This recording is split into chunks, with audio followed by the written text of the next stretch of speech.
नमस्कार। सिरसा नगर परिषद की प्रधानगी की गुत्थी ऐसी उलझी है कि सुलझने का नाम नहीं ले रही है। तमाम तरह की इस बारे में कोशिशें की गई हैं, लेकिन फिर भी बात वहीं की वहीं है। इस बार फिर से एक कोशिश की जा रही है। अब ये कोशिश की जा रही है हाई कोर्ट के माध्यम से। सिरसा के 7 पार्षदों ने हाई कोर्ट चंडीगढ़ में एक रिट पिटीशन दायर की है। उस रिट में ये कहा गया है न्यायालय से कि सिरसा की प्रधान पद के चुनाव करवाए जाएं। मुख्य तौर पर रेणु बरोड़ जो पार्षद है उसने ये एप्लीकेशन लगाई है और उनके साथ 6 और पार्षद हैं जिन्होंने उसका एक तरह से समर्थन किया है, एक तरह से गवाही दी है कि वो भी चाहते हैं कि सिरसा की नगर परिषद की प्रधान का चुनाव हो। जैसा कि आप जानते हैं, सिरसा की नगर परिषद का जो पद है वो एक महिला के लिए आरक्षित पद है और जब से ये नगर परिषद बनी है तब से ये कंट्रोवर्सी रही है और अब तो लंबे समय से प्रधान पद की कुर्सी खाली है और जो प्रधान पद की शक्तियां हैं उसका जो प्रयोग कर रहे हैं वो वाइस प्रेसिडेंट या वाइस चेयरमैन जो है नगर परिषद के वो कर रहे हैं।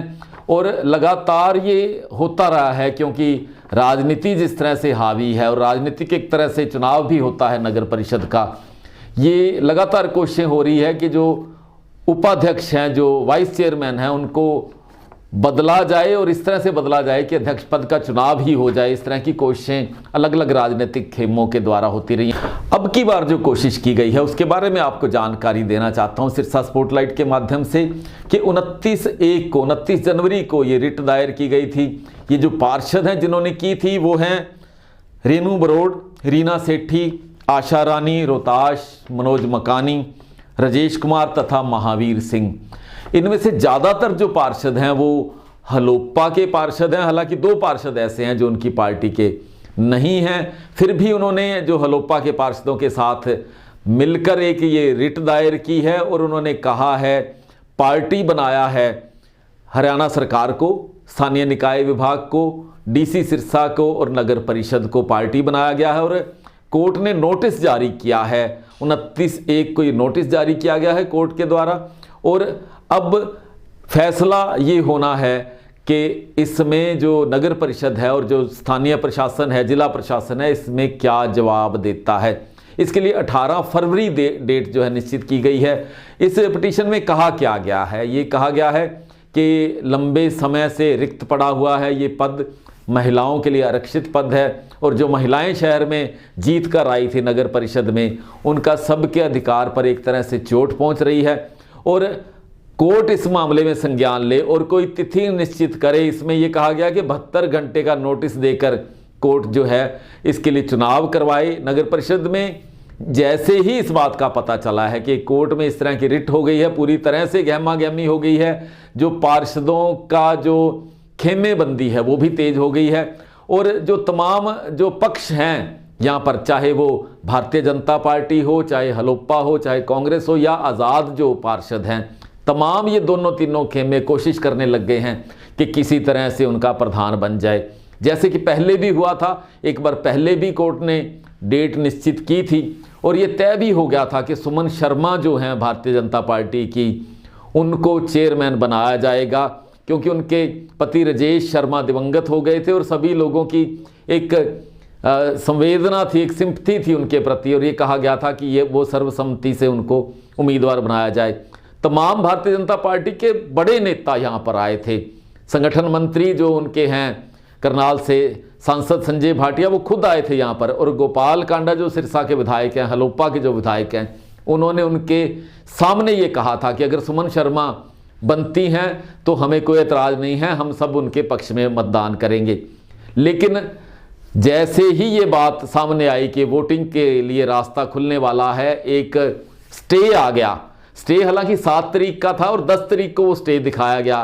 प्रशासन को किसने दिखाया, कब दिखाया, कैसे दिखाया, ये आज तक मिस्ट्री खुल नहीं पाई है। लेकिन प्रशासन ने कहा कि ये स्टे आ गया है, इस करके इस चुनाव को टाल दिया जाना चाहिए। और बाद में उस स्टे के बारे में भी ये हुआ कि जो बलजीत कौर जिनके नाम से स्टे लिया गया था, उसने कहा कि उसने स्टे के लिए अप्लाई ही नहीं किया है। उन्होंने गुरुद्वारा साहब में जाकर कसम खाई कि उन्होंने इस स्टे के लिए अप्लाई नहीं किया है। लेकिन ये गुत्थी भी अब तक नहीं सुलझी है कि आखिर उनके हस्ताक्षर फर्जी थे या क्या मामला था, जब वो कह रहे थे कि उन्होंने जो स्टे है वो अप्लाई ही नहीं किया, लेकिन बाद में उन्होंने खुद स्टे को वापस ले लिया और लगभग उनके पक्ष का जो मामला था वो ख़त्म हो गया। अब ये जो रिट नई लगाई गई है इसमें यही कहा गया कि अब स्टे इस पर नहीं रहा है। एक वार्ड के चुनाव पेंडिंग थे, वार्ड नंबर 29 के बाई इलेक्शन होने थे, ज्ञान देवी जी का निधन हो गया था जो वहाँ की पार्षद थी, वो चुनाव भी हम संपन्न हो चुके हैं, स्टे भी हट चुका है। तो इन जो 7 पार्षदों ने गुहार लगाई है, ये कहा है कि सिरसा नगर परिषद का चुनाव करवाया जाए। हालांकि कुल मिलाकर 6 महीने से भी कम का समय अब रह गया है जो नगर परिषद का जो पिछला कार्यकाल है, लेकिन अब भी प्रधान पद के लिए रस्साकशी हो रही है, कोशिशें हो रही हैं कि किसी तरीके से नगर परिषद की प्रधान का जो पद है वो भरा जाए और यहाँ पर ताजपोशी हो जाए। इसके लिए ये तमाम कोशिशें और फिर से अदालत के माध्यम से कोशिश है। देखना पड़ेगा कि इसका क्या प्रभाव पड़ता है और किस तरह से इसमें सफलता इनको मिलती है नहीं मिलती है। लेकिन कुल मिलाकर ये पिछला 5 साल का जो कार्यकाल था नगर परिषद का, इसमें शहर निवासियों को बहुत निराशा मिली है, क्योंकि प्रधान पद का जब अविश्वास प्रस्ताव लाकर जब शीला सहगल को हटाया गया उसके बाद ये खाली पड़ा हुआ है और कहा यह जाता है कि करोड़ों रुपए नगर परिषद में पड़े हैं लेकिन उसका उपयोग नहीं हो रहा है। और इन दावों के बीच अभी हाल ही में ये जो गलियां निर्माण का मामला आया है कि बहुत सारी गलियां 120 के करीब शहर में गलियां बनने जा रही हैं और जो हलोपा के नेता हैं गोविंद कांडा इस मामले को भुना रहे हैं। वो कह रहे हैं कि गोपाल कांडा के प्रयासों से ये गलियों का निर्माण शहर में हो रहा है, शहर में विकास हो रहा है।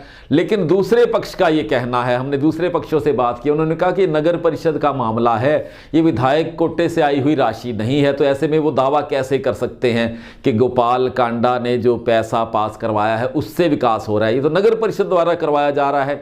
खैर ये तमाम सवाल हैं और इनके जवाब हम भी ढूंढने में निकले हुए हैं। आप भी इस पर चिंतन मनन मंथन कीजिएगा और इन नेताओं से जानने की कोशिश हम भी करेंगे और हम आपको बताएंगे कि वास्तव में मामला क्या है, मांजरा क्या है, कौन विकास करवा रहा है, कौन नहीं करवा रहा है।